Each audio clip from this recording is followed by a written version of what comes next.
दोस्तों, इस किताब को हम मुख्यतः 8 टॉपिक के माध्यम से समझने वाले हैं और उसमें से पहले टॉपिक है मानसिकता, द माइंडसेट्स। दोस्तों, यह चैप्टर हमें मेंटालिटी की परिभाषा और इसके हमारे जीवन पर प्रभाव को समझने में मदद करता है।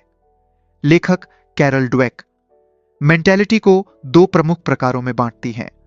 स्थिर मेंटालिटी यानी कि फिक्स्ड माइंडसेट और विकास मेंटालिटी यानी कि ग्रोथ माइंडसेट। स्थिर मेंटालिटी, इस मेंटालिटी में लोग मानते हैं कि उनकी कैपेबिलिटीज और इंटेलिजेंस जन्मजात हैं और इन्हें बदला नहीं जा सकता। ऐसे लोग असफलता से डरते हैं और चैलेंजेस से बचने की कोशिश करते हैं। एग्जाम्पल के लिए, अगर किसी स्टूडेंट को मैथ्स कठिन लगता है और वह यह सोच लेता है कि वह इसमें कभी अच्छा नहीं हो सकता, तो वह प्रयास ही करना बंद कर देता है। विकास मेंटालिटी, विकास मेंटालिटी वाले लोग मानते हैं कि मेहनत, एक्सपीरियंस और सीखने से किसी भी कौशल में सुधार किया जा सकता है। ऐसे लोग असफलता को एक अवसर के रूप में देखते हैं और हमेशा बेहतर बनने की कोशिश करते हैं। एग्जाम्पल के लिए, एक प्लेयर जिसने हार का सामना किया हो, अगर वह अपनी कमजोरियों पर काम करता है तो वह अगली बार बेहतर प्रदर्शन कर सकता है। लेखक यह भी बताती हैं कि बच्चों की परवरिश और शिक्षा का तरीका उनकी मेंटालिटी को प्रभावित करता है। अगर बच्चों को उनकी कोशिशों और सीखने की प्रोसेस के लिए सराहा जाए तो वे विकास मेंटालिटी विकसित करते हैं। इसके विपरीत, केवल प्रतिभा की प्रशंसा करने से वे स्थिर मेंटालिटी की ओर बढ़ सकते हैं। इस चैप्टर का मुख्य संदेश यह है कि मेंटालिटी केवल सोचने का तरीका नहीं है, बल्कि यह आपकी सफलता और असफलता को निर्धारित करती है। विकास मेंटालिटी अपनाने से आप हर परिस्थिति में खुद को सुधार सकते हैं और बेहतर बन सकते हैं। अब इस किताब के दूसरे टॉपिक पर हम समझने वाले हैं मानसिकताओं के भीतर, इनसाइड द माइंडसेट्स। दोस्तों, इस चैप्टर में लेखक यह गहराई से समझाने की कोशिश करती हैं कि आपकी मेंटालिटी आपके जीवन के हर पहलू को कैसे प्रभावित करती है। मेंटालिटी न केवल यह तय करती है कि आप असफलता को कैसे देखते हैं, बल्कि यह भी तय करती है कि आप सफलता और प्रयास को कैसे समझते हैं। सफलता का नजरिया, फिक्स्ड माइंडसेट वाले लोग सफलता को अपनी पहचान का प्रतीक मानते हैं। वे सोचते हैं कि सफलता से उनकी प्रतिभा और काबिलियत सबको दिखती है। अगर उन्हें असफलता का सामना करना पड़े तो समाज में उनका अपमान हो जाएगा, इसीलिए वो असफलता को अपनी कमजोरी मानते हैं। और बिल्कुल इसके उल्टा, ग्रोथ माइंडसेट वाले लोग सफलता को सीखने का एक मौका मानते हैं। उनके लिए हर उपलब्धि सिर्फ आगे बढ़ने की एक सीढ़ी है। असफलता का प्रभाव, लेखक बताती हैं कि फिक्स्ड मेंटालिटी वाले लोग असफलता से डरते हैं। वे इसे अपनी सीमाओं का प्रमाण मानते हैं, वह इसी को अपना अंत मानते हैं। जबकि ग्रोथ मेंटालिटी वाले लोग असफलता को एक सीखने का अवसर मानते हैं। वे अपनी गलतियों को पहचानने की कोशिश करते हैं और हमेशा उसे सुधारने की कोशिश करते हैं। प्रयास का महत्व, जहां फिक्स्ड मेंटालिटी के लोग मेहनत को कमजोरी मानते हैं, वहीं ग्रोथ मेंटालिटी के लोग इसे सफलता की कुंजी समझते हैं। उनके लिए प्रयास और सीखने की प्रक्रिया सफलता से भी ज्यादा महत्वपूर्ण है। लेखक यह भी समझाती हैं कि मेंटालिटी के अनुसार आपका नजरिया कैसे बदल सकता है। यदि आप ग्रोथ मेंटालिटी अपनाते हैं तो आप अपने जीवन की हर परिस्थिति को सीखने और सुधारने के मौके के रूप में देख सकते हैं। तो अब हम आगे बढ़ते हैं इस किताब के अगले टॉपिक, क्षमता और उपलब्धि की सच्चाई, the truth about ability and accomplishment पर। दोस्तों, इस चैप्टर में लेखक यह स्पष्ट करती हैं कि हमारी कैपेबिलिटीज और अचीवमेंट्स जन्मजात प्रतिभा पर निर्भर नहीं करती। यह इस पर निर्भर करती हैं कि हम अपने स्किल्स को सुधारने और अपनी कमजोरियों पर काम करने के लिए कितनी मेहनत करते हैं। प्राकृतिक क्षमता का मिथक, फिक्स्ड माइंडसेट वाले लोग यह मानते हैं कि प्रतिभा या क्षमता एक जन्मजात गुण है। वे सोचते हैं कि अगर किसी के पास यह प्राकृतिक गुण नहीं है तो वह कभी किसी क्षेत्र में सफल नहीं हो सकता। एग्जाम्पल के लिए, अगर किसी स्टूडेंट को मैथ्स कठिन लगता है तो वह यह सोचकर प्रयास करना छोड़ सकता है कि वह इस विषय में कभी अच्छा नहीं हो पाएगा। विकास और सुधार, ग्रोथ माइंडसेट वाले लोग इस बात को समझते हैं कि कोई भी स्किल्स सीखने और मेहनत करने से हासिल किया जा सकता है। उनके लिए असफलता एक सबक है जो उन्हें अपने प्रयासों को बेहतर बनाने के लिए प्रेरित करता है। प्रशंसा का महत्व। लेखक बताती हैं कि बच्चों को किस प्रकार की प्रशंसा दी जाती है, इसका उनकी मेंटालिटी पर गहरा प्रभाव पड़ता है। अगर बच्चों की केवल उनकी अचीवमेंट्स के लिए प्रशंसा की जाए तो वे असफलता से डरने लगते हैं, लेकिन अगर उनकी मेहनत और प्रयास की सराहना की जाए तो वे चैलेंजेस को अपनाने और अपने स्किल्स को सुधारने के लिए प्रेरित होते हैं। नकारात्मक लेबल्स और उनका प्रभाव। लेखक यह भी समझाती हैं कि नकारात्मक लेबल्स जैसे तुम कमजोर हो या तुम कभी सफल नहीं हो सकते, बच्चों को अपने बारे में गलत धारणा बनाने पर मजबूर करते हैं। यह उनके आत्मविश्वास को कमजोर करता है और उन्हें नए अवसरों को अपनाने से रोकता है। इस चैप्टर में लेखक यह संदेश देती हैं कि सफलता केवल प्रतिभा का परिणाम नहीं है, बल्कि सही मेंटालिटी, मेहनत और सीखने के प्रति सकारात्मक दृष्टिकोण का नतीजा है। तो इस किताब का हमारा चौथा टॉपिक है खेल एक चैंपियन की मानसिकता, sports the mindset of a champion. दोस्तों, इस चैप्टर में लेखक यह बताती हैं कि खेल के क्षेत्र में मेंटालिटी का कितना बड़ा महत्व है। लेखक का मानना है कि एक खिलाड़ी की सफलता केवल उसकी शारीरिक ताकत या प्राकृतिक प्रतिभा पर निर्भर नहीं करती, बल्कि उसकी मेंटालिटी पर भी गहरी छाप छोड़ती है। नेचुरल की धारणा। खेलों में अक्सर नेचुरल टैलेंट की बात की जाती है। लोग यह मानते हैं कि जो खिलाड़ी शुरुआत से ही अच्छा प्रदर्शन करता है वही असली चैंपियन बन सकता है, लेकिन लेखक इस धारणा को गलत ठहराती है। वे कहती हैं कि केवल प्राकृतिक क्षमता सफलता की गारंटी नहीं होती। जो खिलाड़ी मेहनत करता है, अपनी गलतियों से सीखता है और चुनौतियों का सामना करता है, वही असली चैंपियन बनता है। चरित्र और मानसिकता। लेखक यह भी बताती हैं कि असली चैंपियन वही होते हैं जो मुश्किल समय में भी हार नहीं मानते। उनके पास ग्रोथ मेंटालिटी होती है जो उन्हें हर असफलता को सीखने के मौके के रूप में देखने की ताकत देती है। एग्जाम्पल के लिए माइकल जॉर्डन जैसे खिलाड़ियों ने हमेशा अपनी असफलताओं से सबक लिया और खुद को बेहतर बनाया।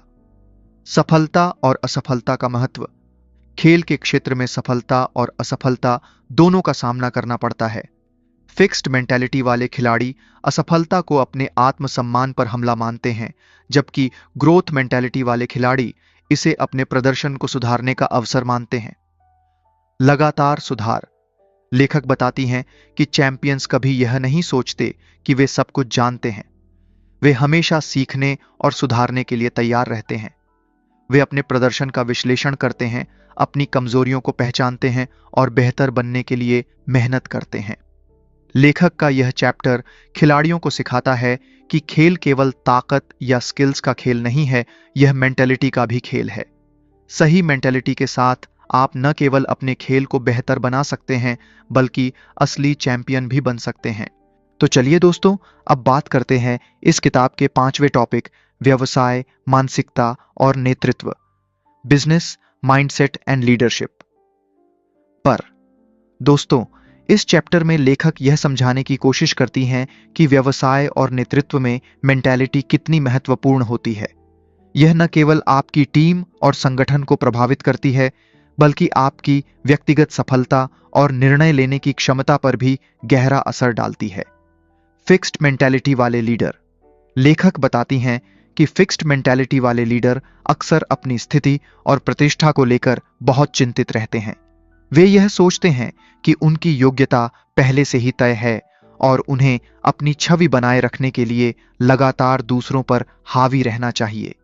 ऐसे लीडर अपनी टीम के विचारों को महत्व नहीं देते और हर चीज को अपने नियंत्रण में रखना चाहते हैं। एग्जाम्पल के लिए एनरॉन जैसी कंपनियां, जहां केवल प्रतिभाशाली कहे जाने वाले लोगों को महत्व दिया गया, वे फिक्स्ड मेंटालिटी के कारण असफल हो गईं। ग्रोथ मेंटालिटी वाले लीडर। इसके विपरीत ग्रोथ मेंटालिटी वाले न लीडर अपनी टीम के साथ मिलकर काम करते हैं। वे यह मानते हैं कि हर किसी में सुधार की क्षमता होती है और हर व्यक्ति को सीखने और आगे बढ़ने का मौका दिया जाना चाहिए। ऐसे लीडर अपनी कमजोरियों को स्वीकार करते हैं और दूसरों के विचारों का सम्मान करते हैं। एग्जाम्पल के लिए, स्टीव जॉब्स ने अपनी टीम के साथ मिलकर कई नई चीजें सीखीं और उन्हें अपनाया, जिससे उनकी कंपनी ने असाधारण सफलता पाई। संगठनात्मक संस्कृति। लेखक यह भी समझाती हैं कि एक संगठन की मेंटालिटी उसके पूरे माहौल को प्रभावित करती है। यदि कंपनी में हर व्यक्ति को आगे बढ़ने और सीखने का मौका दिया जाता है, तो वह संगठन तेजी से प्रगति करता है। लेकिन अगर कंपनी केवल प्रतिभा और परिणामों पर ध्यान केंद्रित करती है, तो वहां स्थिरता खत्म हो जाती है। नेतृत्व का सही तरीका। लेखक हमें यह सिखाती हैं कि एक अच्छे लीडर को अपनी टीम के साथ एक विद्यार्थी की तरह काम करना चाहिए। उसे अपने अनुभवों और गलतियों से सीखते हुए दूसरों को भी सिखाने का प्रयास करना चाहिए। यह चैप्टर हमें बताता है कि व्यवसाय और नेतृत्व में सही मेंटालिटी अपनाने से न केवल संगठन को फायदा होता है, बल्कि यह आपकी व्यक्तिगत ग्रोथ को भी तेजी से बढ़ाता है। इसी के साथ चलिए अब हम बात करते हैं इस किताब के छठे टॉपिक, रिश्ते और प्यार में मानसिकताएं, रिलेशनशिप्स, माइंडसेट्स इन लव। दोस्तों, इस चैप्टर में लेखक यह समझाने की कोशिश करती हैं कि रिश्तों में हमारी मेंटेलिटी का कितना गहरा असर होता है। हमारे रिश्ते, चाहे वो रोमांटिक हों, दोस्ती हों या परिवार से जुड़े हों, हमारी सोचने और प्रतिक्रिया देने के तरीके से प्रभावित होते हैं। फिक्स्ड मेंटालिटी वाले रिश्ते। फिक्स्ड मेंटालिटी वाले लोग यह मानते हैं कि रिश्ते स्वाभाविक रूप से परिपूर्ण होने चाहिए। अगर कोई समस्या आती है तो वे इसे रिश्ते की विफलता मानते हैं। ऐसे लोग अपने पार्टनर को बदलने या समझने की कोशिश नहीं करते, बल्कि यह सोचते हैं कि यह रिश्ता काम नहीं करेगा। वे अक्सर रिश्ते को एक परफेक्ट फैंटेसी मानते हैं और किसी भी चुनौती को अस्वीकार्य समझते हैं। ग्रोथ मेंटालिटी वाले रिश्ते। इसके विपरीत, ग्रोथ मेंटालिटी वाले लोग मानते हैं कि एक मजबूत रिश्ता मेहनत, समझदारी और संवाद से बनता है। वे समस्याओं को एक चुनौती मानते हैं जिन्हें मिलकर हल किया जा सकता है। एग्जाम्पल के लिए, अगर दो पार्टनर के बीच मतभेद हो तो वे इसे हल करने के लिए एक दूसरे के दृष्टिकोण को समझने की कोशिश करते हैं। प्रतिस्पर्धा और सहयोग। लेखक बताती हैं कि रिश्तों में अक्सर कौन सही है कि प्रतिस्पर्धा होती है। फिक्स्ड मेंटालिटी वाले लोग अपनी श्रेष्ठता दिखाने की कोशिश करते हैं, जबकि ग्रोथ मेंटालिटी वाले लोग सहयोग पर ध्यान केंद्रित करते हैं। वे यह समझते हैं कि रिश्ता मैं बनाम तुम नहीं, बल्कि हम हैं। शर्म का प्रभाव। लेखक यह भी समझाती हैं कि रिश्तों में शर्म और आलोचना फिक्स्ड मेंटालिटी को जन्म देती है। जब एक पार्टनर दूसरे को बार बार नीचा दिखाता है या दोष देता है, तो इससे आत्मसम्मान और विश्वास कम हो जाता है। सही मेंटालिटी का महत्व। रिश्तों में सही मेंटालिटी का होना बेहद जरूरी है। ग्रोथ मेंटालिटी वाले लोग न केवल अपने पार्टनर को समझते हैं, बल्कि हर स्थिति को बेहतर बनाने की कोशिश करते हैं।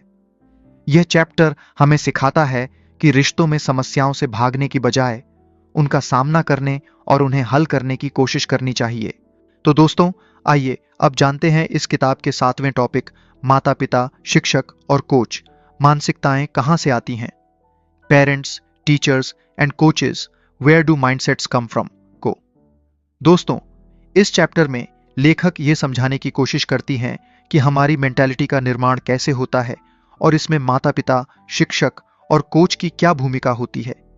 यह चैप्टर बताता है कि बचपन में हमें दिए गए संदेश और अनुभव हमारे सोचने और काम करने के तरीके को गहराई से प्रभावित करते हैं। माता पिता की भूमिका। माता पिता का बच्चों की मेंटालिटी पर सबसे गहरा प्रभाव होता है। अगर माता पिता बच्चों को केवल उनकी अचीवमेंट्स के आधार पर सराहते हैं, तो बच्चे फिक्स्ड माइंडसेट को अपनाते हैं। वे असफलता से डरने लगते हैं और यह सोचते हैं कि अगर वे कुछ गलत करेंगे तो उनकी काबिलियत पर सवाल उठेगा। दूसरी ओर, अगर माता पिता बच्चों को उनके प्रयासों और सीखने की प्रक्रिया के लिए प्रोत्साहित करते हैं, तो बच्चे ग्रोथ माइंडसेट अपनाते हैं। वे चुनौतियों को एक अवसर के रूप में देखते हैं और असफलता से सीखते हैं। शिक्षकों की भूमिका। शिक्षक भी बच्चों की मेंटालिटी को गहराई से प्रभावित करते हैं। एक अच्छे शिक्षक का काम केवल पढ़ाना नहीं, बल्कि बच्चों को यह सिखाना है कि सीखना और सुधारना कैसे जीवन का हिस्सा है। अगर शिक्षक छात्रों को उनकी गलतियों के लिए डांटने के बजाय उन्हें सुधारने का मौका दें, तो बच्चे अपनी कमजोरियों को स्वीकार करना और उन्हें सुधारना सीखते हैं। कोच और मेंटर्स का प्रभाव। खेल के क्षेत्र में कोच और मेंटर्स बच्चों की मेंटालिटी को आकार देने में अहम भूमिका निभाते हैं। अगर कोच खिलाड़ियों को यह यकीन दिलाएं कि जीतने के लिए केवल प्राकृतिक प्रतिभा जरूरी है, तो खिलाड़ी मेहनत करना छोड़ देते हैं। लेकिन अगर कोच उन्हें सिखाएं कि लगातार अभ्यास और प्रयास से वे बेहतर बन सकते हैं, तो खिलाड़ी अधिक मेहनत करते हैं और अपनी सीमाओं को पार करते हैं। संदेश और मेंटालिटी। लेखक यह भी बताती हैं कि बच्चों को दिए गए हर संदेश का असर उनकी मेंटालिटी पर पड़ता है। एक साधारण तारीफ या आलोचना भी यह तय कर सकती है कि बच्चा कैसे सोचेगा और भविष्य में समस्याओं का सामना करेगा। तो आइए दोस्तों, अब जानते हैं इस किताब के सबसे आखिरी टॉपिक, मानसिकताओं को बदलना, एक कार्यशाला, चेंजिंग माइंडसेट्स, ए वर्कशॉप को। दोस्तों, इस चैप्टर में लेखक यह समझाने की कोशिश करती हैं कि मेंटालिटी को बदला जा सकता है। चाहे आपकी मेंटालिटी फिक्स्ड माइंडसेट हो या आप असफलताओं से डरते हो, अगर आप चाहें तो इसे विकास, ग्रोथ मेंटालिटी में बदल सकते हैं। यह चैप्टर एक कार्यशाला के रूप में आपको मेंटालिटी बदलने के लिए उपयोगी कदम बताता है। बदलाव की शुरुआत। लेखक का मानना है कि बदलाव की प्रक्रिया सबसे पहले आपकी सोच से शुरू होती है। आपको यह पहचानना होगा कि आपकी मेंटालिटी क्या है और यह आपके जीवन को कैसे प्रभावित कर रही है। एग्जाम्पल के लिए, अगर आप अक्सर असफलता से डरते हैं या चुनौतियों से बचते हैं, तो यह संकेत है कि आपकी मेंटालिटी फिक्स्ड है। गलत धारणाओं को पहचानें। मेंटालिटी बदलने के लिए यह जरूरी है कि आप अपनी उन धारणाओं को पहचानें जो आपको पीछे खींच रही हैं। लेखक बताती हैं कि कई बार लोग यह मान लेते हैं कि उनकी क्षमता सीमित है या वे अपनी कमजोरियों को दूर नहीं कर सकते, लेकिन यह केवल एक भ्रम है। ग्रोथ मेंटालिटी अपनाने के तरीके। पहला, चुनौतियों का स्वागत करें। हर मुश्किल को एक नया अवसर मानें। दूसरा, असफलता से डरने की बजाय इसे सुधारने का मौका समझें। तीसरा, अपनी क्षमताओं को बढ़ाने के लिए लगातार सीखने और अभ्यास करने पर ध्यान दें। चौथा, अपने प्रयासों की सराहना करें, चाहे परिणाम जैसा भी हो। बच्चों और युवाओं की मेंटालिटी बदलना। लेखक यह भी बताती हैं कि बच्चों की मेंटालिटी को कैसे बदला जा सकता है। इसके लिए उन्हें यह सिखाना जरूरी है कि सफलता केवल उनकी बुद्धिमत्ता या प्रतिभा पर निर्भर नहीं करती। उन्हें यह समझाने की जरूरत है कि मेहनत और प्रयास से वे हर चीज में बेहतर बन सकते हैं। ब्रेनोलॉजी। लेखक ने ब्रेनोलॉजी नामक एक कार्यक्रम का जिक्र किया है, जो छात्रों को यह सिखाने के लिए डिजाइन किया गया है कि दिमाग की क्षमताएं कैसे काम करती हैं। यह प्रोग्राम उन्हें यह समझने में मदद करता है कि दिमाग की संरचना और सोचने की क्षमता को मेहनत और अभ्यास से बदला जा सकता है। यह चैप्टर यह संदेश देता है कि अगर आप अपनी सोच और दृष्टिकोण को बदलते हैं, तो आप अपनी जिंदगी को पूरी तरह से बदल सकते हैं। मेंटालिटी को बदलने की यह प्रक्रिया मुश्किल जरूर हो सकती है, लेकिन यह असंभव नहीं है। तो दोस्तों, आप सुन रहे थे स्वयं मंत्रा, और आज हमने जाना कि हमारी मेंटालिटी ही हमारी सफलता और असफलता की असली वजह होती है। Mindset. The new psychology of success हमें सिखाती है कि अगर हम ग्रोथ माइंडसेट अपनाएं, चुनौतियों को स्वीकार करें और असफलता से सीखें, तो हम अपनी क्षमताओं को असीमित बना सकते हैं। अब मिलते हैं किसी नई किताब की समरी के साथ। और हाँ, अगर आपके मन में कोई किताब है जिसे आप समझना चाहते हैं, तो कमेंट में जरूर बताएं। आपकी पसंद की किताब पढ़कर मुझे खुशी होगी। धन्यवाद।